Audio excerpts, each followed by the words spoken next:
بسم الله الرحمن الرحيم ألف لام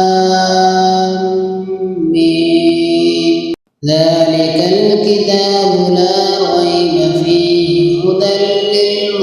للمتقين الذين يؤمنون بالغيب ويقيمون الصلاة ومما رزقناهم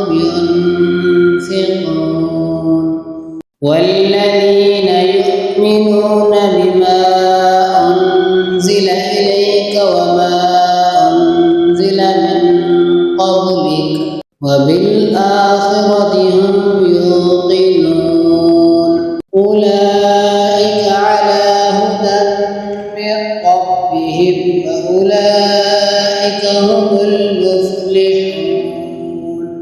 إن الذين كفروا سواء عليهم أأنذرتهم أم لم تنذرهم لا يؤمنون ختم الله على قلوبهم وعلى سمعهم وعلى